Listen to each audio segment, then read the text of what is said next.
Bem-vindos a bordo da Lagarta.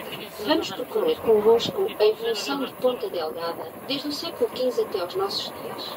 O sítio de Ponta Delgada é uma baixa de terra ao longo da baía que serve de porto e nasce no século XV como um pequeno povoado na recém-descoberta ilha de São Miguel. A povoação irá desenvolver-se ao longo da faixa marítima e quase um século depois, os seus habitantes pedem ao rei o título de cidade devido à sua evolução e crescente importância. Dom João III concede-lhe o título de cidade a 2 de abril de 1545. Como muitas cidades portuguesas, Ponta Delgada testemunha, através dos nomes das suas ruas e lugares, a história do nosso país. Vamos assim entrar na Praça 5 de Outubro em memória da Revolução Republicana de 1910, vulgarmente conhecida por Campo de São Francisco. É aqui, nesta praça, todos os anos, desde 1700, no quinto domingo depois da Páscoa, se celebra a procissão do Senhor Santo Cristo dos Milagres, a maior festa religiosa dos Açores e que reúne católicos espalhados por todo o mundo. A imagem do Senhor Santo Cristo está durante o resto do ano no santuário do Convento da Esperança, o edifício branco que vem ao fundo. Chamamos também a atenção para a imponente árvore que domina o campo, plantada em 1870 e que assistiu à morte do grande poeta e filósofo Antero de Quental. Esta árvore é considerada ela própria património nacional. Welcome on board. On this tour we are going to go from the 16th century until nowadays. Ponta Delgada is situated in the south coast of São Miguel, and it started as a small settlement in the 15th century. It only became a city in 1546.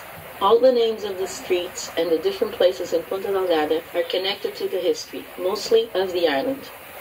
The so-called 5 de Outubro Square, known as Campo de São Francisco, was named after the Republican Revolution in 1910. The most important religious festivities of the Azores are the festivities in honor of Jesus Christ, Senhor Santo Cristo dos Milagres, that take place in this square every 5 weeks after Easter Sunday. The statue of Jesus Christ was given by Pope Paul III to 2 Azorian nuns from São Miguel who had gone to Rome in order to get permission to build the first convent for nuns on the island. The statue is kept during the year in a small chapel inside the convent, and it only comes out for the procession during the festivities.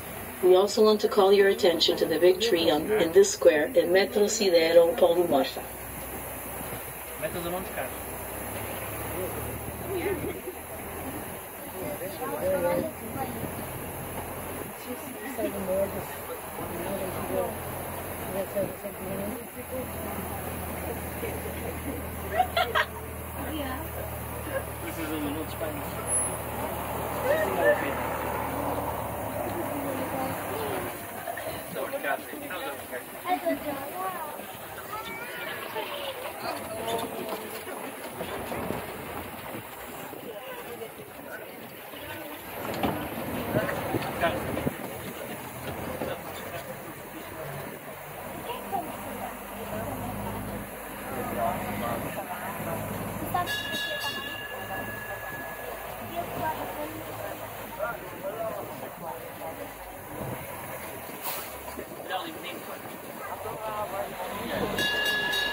Entramos agora numa das vias principais da cidade quinhentista que se estende ao correr do mar.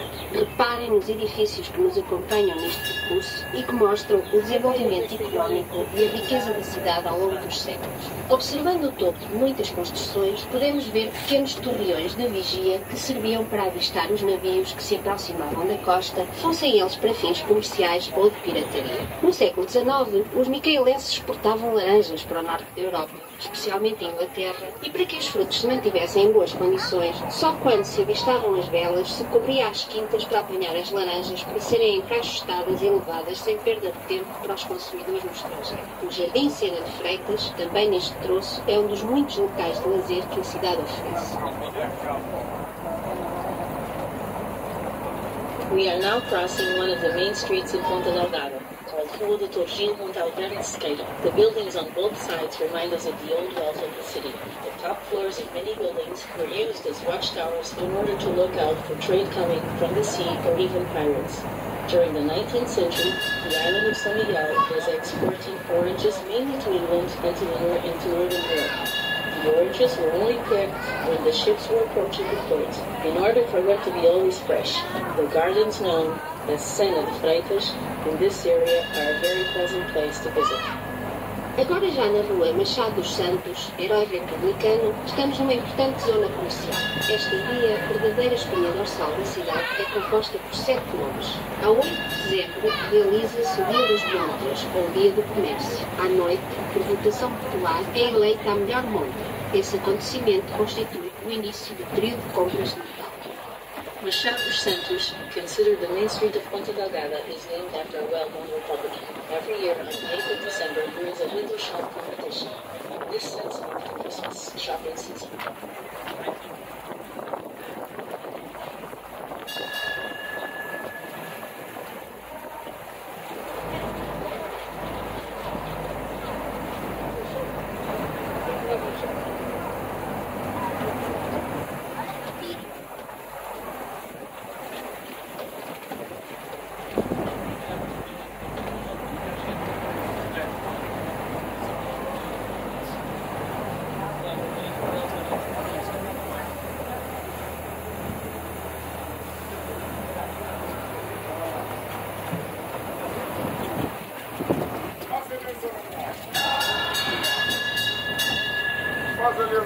Mais bonito daqui.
Começa a subir, o seu nome passa a ser São João e estamos a chegar ao Largo do Tempo. De um lado, o edifício grande à vossa direita é o Teatro Micaelense, uma das casas de espetáculos de Ponta Delgada. Do lado oposto, o palacete que vêem e é hoje património regional, foi sede do governo liberal durante as guerras que assolaram o nosso país. Logo a seguir, a escola Roberto Edge. And now we are crossing the São João Road with the main and only theater of Ponta Delgada. On your left, you can see a building that was once the headquarters of the Liberal Party. Next door, there is a building that was once a state school. Atravessamos a Rua do Peru, o sexto nome desta artéria. A calçada portuguesa continua a acompanhar-nos e muitas destas casas são reconstruções sucessivas e melhoradas de velhas habitações do século XVII. Chamamos a vossa atenção para as magníficas pedras de alvenaria da fachada das casas. Now you can see the local market with a variety of fresh products. We are now crossing Rua do Peru, where you have an example of the old cobble roads and some 17th century buildings with very fine stone facades.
Chegamos à última rua desta via, a ladeira das Águas Quedas. Esta ladeira deve o seu nome à existência próxima de uma mina de água que abastecia a cidade. The name of this street refers to the old water springs used to supply the whole city in the past.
Porto de Pedro Reis, antigo porto pescatório, hoje alvo de grandes projetos urbanísticos.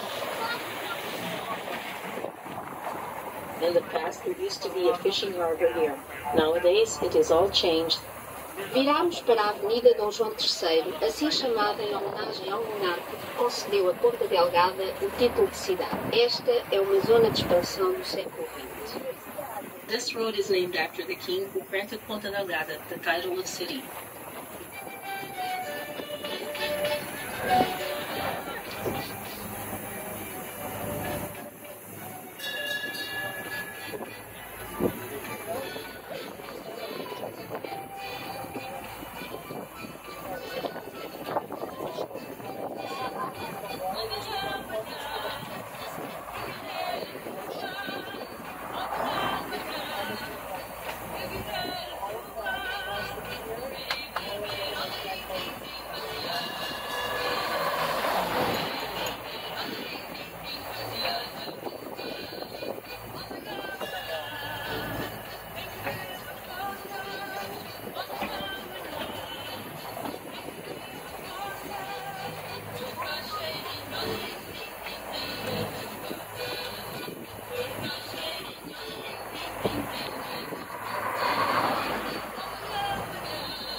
Um pouco mais à frente, vamos poder observar, num dos lados da estrada, umas construções brancas que são estufas de ananás. O ananás de São Miguel é conhecido como um dos mais doces e de melhor qualidade e é a base de muitos produtos fabricados pela gastronomia regional. Aqui na ilha começou por ser uma planta exótica, decorativa, tendo, por meados do século XIX, passado a fruto muito apreciado nas mesas mais abastadas. O seu consumo foi-se lentamente generalizando até que, em meados do século XIX, já há notícia da exportação de ananases para a Inglaterra. O número de frutos exportados foi sempre crescendo. São Miguel é o único local onde a produção do ananás se realiza em estufas.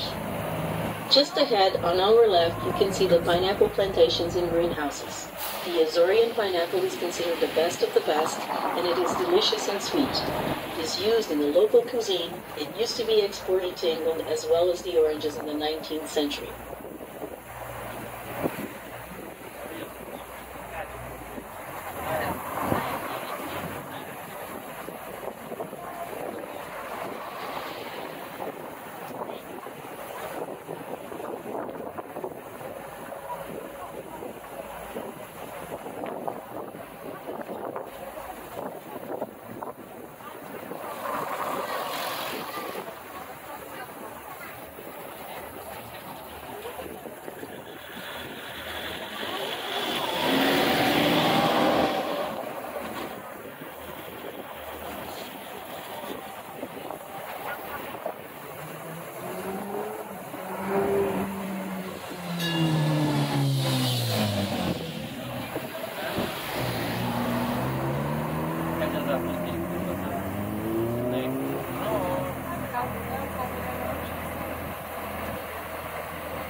Primeira vez aqui em São Miguel.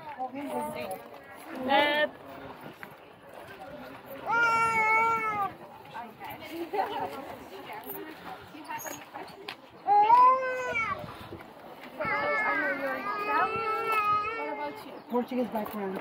We'll explain it. Yeah. Okay. And you, where are you from? Germany. Germany? Germany. Your first time here? First time in the island. Second time in the Azores, first time in San Miguel. Okay.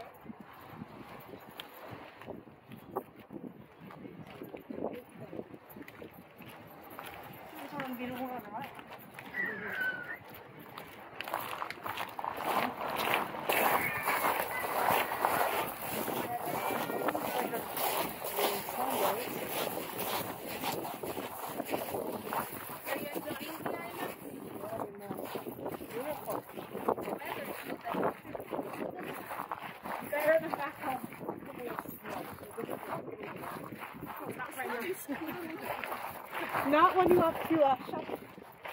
Yeah, that's true. Not when we have to go out, don't worry.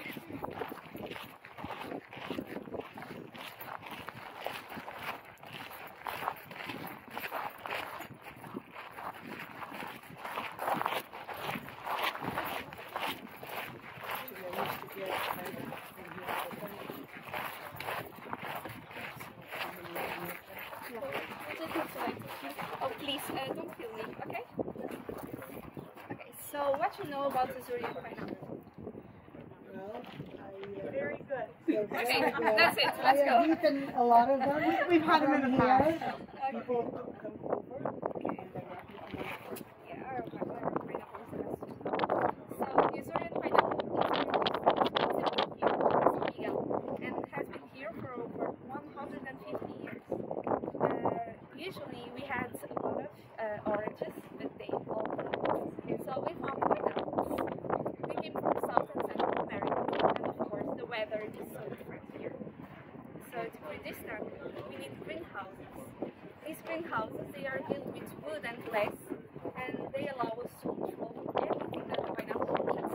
For example, we can control the temperature by opening the windows, we can control the humidity by watering the pineapples.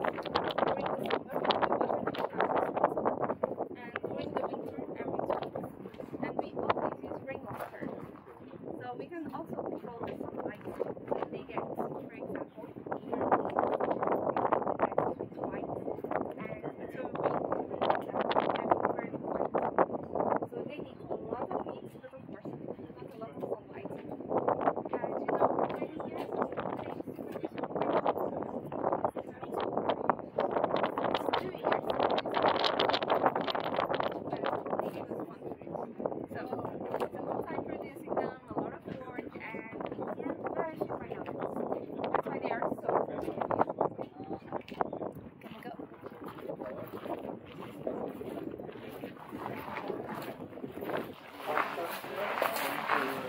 Here we have the production cycle, and it all starts at the end.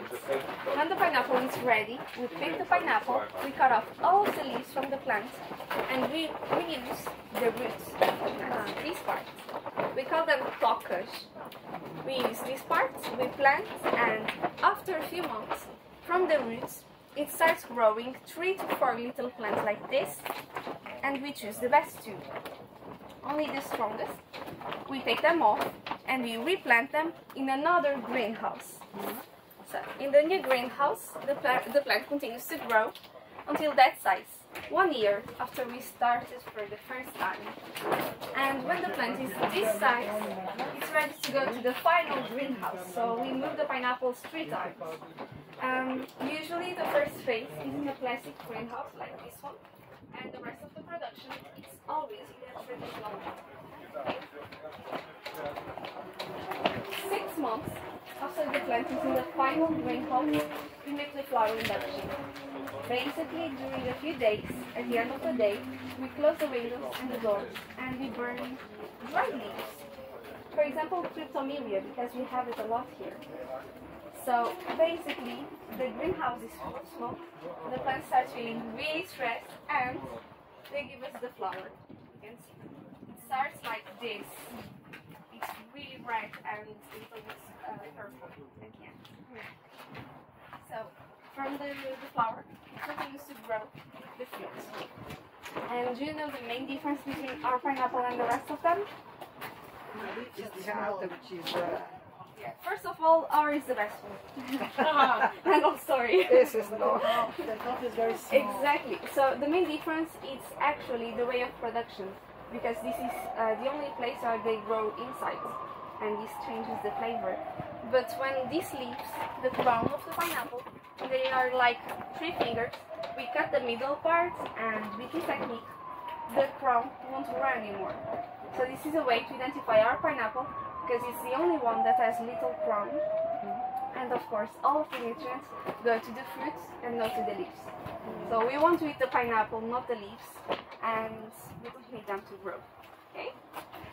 Pineapple continues to grow until it's almost ready. And of course, this one is not okay yet. We know the pineapple is almost ready when they start getting really orange, at least 25%. And the trick to choose a good pineapple at the store is smelling. Our pineapple smells really, really nice. Okay? These leaves from the plant, they are very rich in fiber. So now we have a partnership with a college in the mainland. We extract the fiber, we mix with some kind of organic resin, and we create this. We do this. Exactly. It's eco-friendly. and we are not using it yet because we are still studying the project, but probably we can do some really nice things. Wanna touch? Come legno, tipo legno, non pressato, ecologico.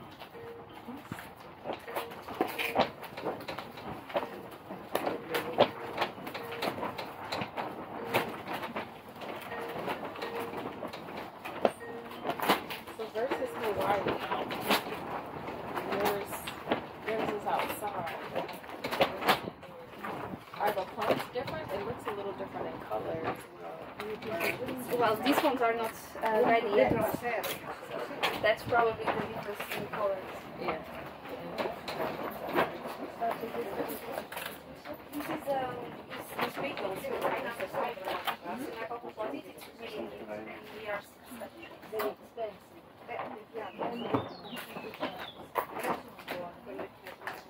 It's possible to take a look inside. Yes, we are gonna see the greenhouse one day.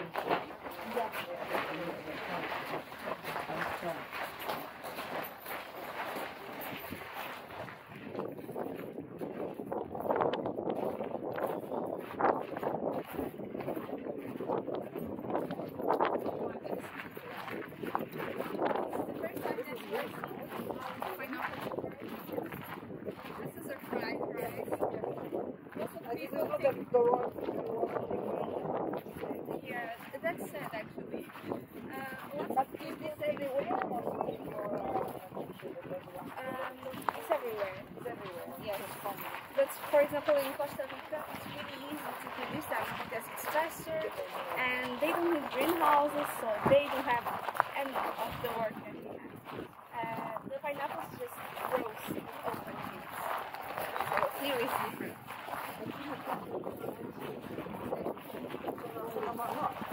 avevano attecchito qui perché lo portavano the orange died. They had a fungal disease that's enormous. They just started interfering, and at this time, of course, you have to find a cover. So we found pineapples, potatoes. We have all of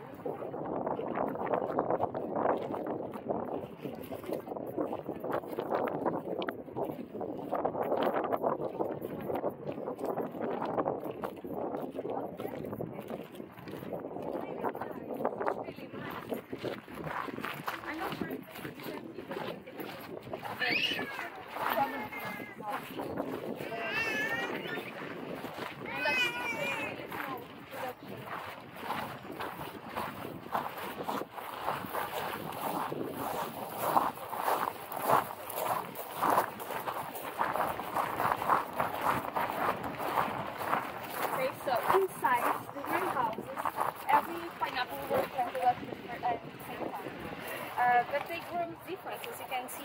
That's because we don't use any type of pesticide. It's all natural, so some of them are just faster than the others, and some of them are really rich pineapples. The small ones, we can't sell them, like Azorian pineapple, because they need to be at least 800 grams, I guess. But we do everything with them. We can sell them to make jams, liquors, juices, and they are very tasty because the small pineapples, they have more sugar. Okay. During the summer, the pineapples are the best food because they really need the heat. Okay. When are they picked? In the summer then? No, we have pineapples all the year because we can control the production. Okay. But of course, during these months, they are better. Yeah. We can go inside. How do you control pests without pesticides? They are so protected here in the greenhouse that we actually don't worry about it.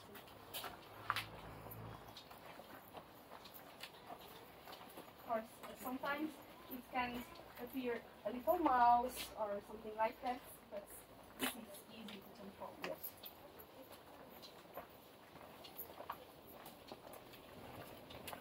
So they all have the same age?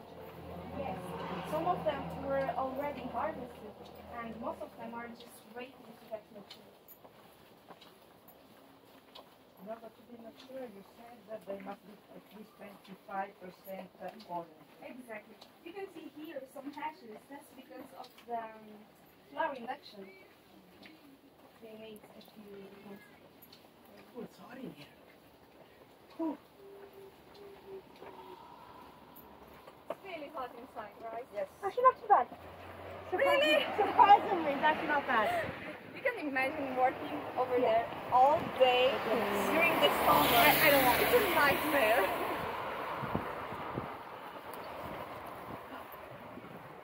Better. Much better. It was very nice. I mean, during the winter it's great. Like,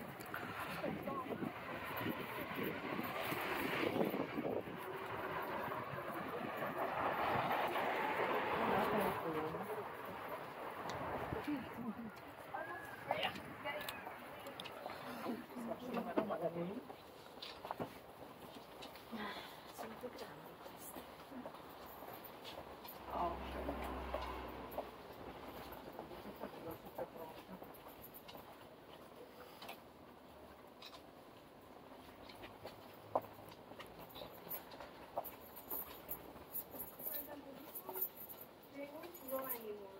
They are just waiting to get mature. So these are going to be some really small pineapples, and we can't sell them.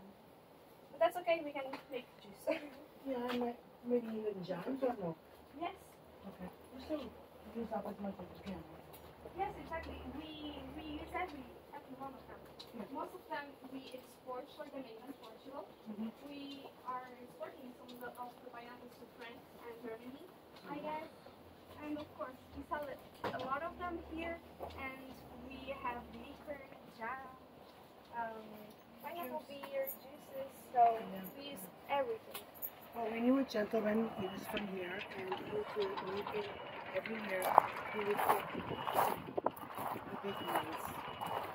And we had to go through customs. We had to have a special, like going to the country, right there. Yeah, it's really hard to It was very sell hard to get, pineapples. but he had, I guess, enough clearance. And Probably it need was some. wonderful. That was his gift. It's really hard to sell them. Most of people just can't take. For sure. No, really. So you have to meet them while you're here.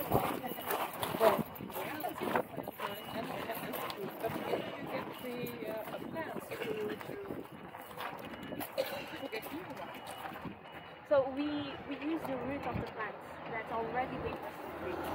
So we reuse that root, and from the root it starts growing to little plants. Like you saw in the Exactly. yeah. So you guys don't use it. The top because it's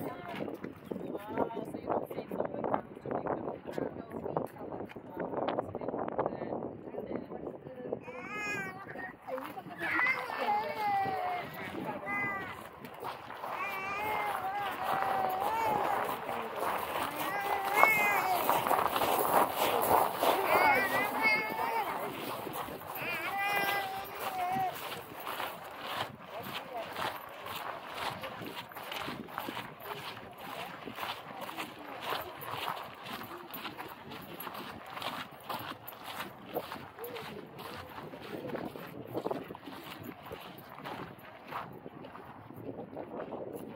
now you can try pineapple jam and pineapple liquor, okay? Okay. So that's fun.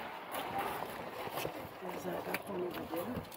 So they, So are these the pineapples that they, she said they export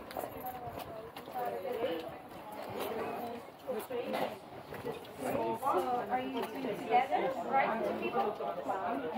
Table? How many people need you? we have three. Three? You can put the table, please.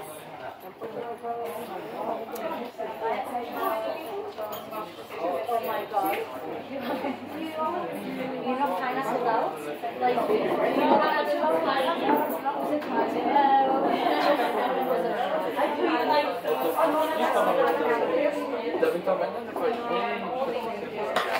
Somente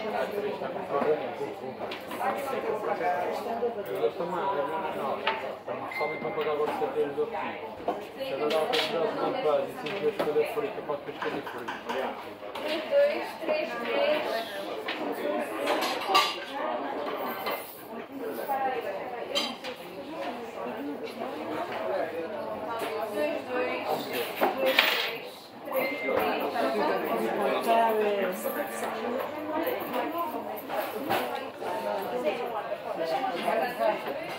When we're out of next time, we exchange because he will be going out on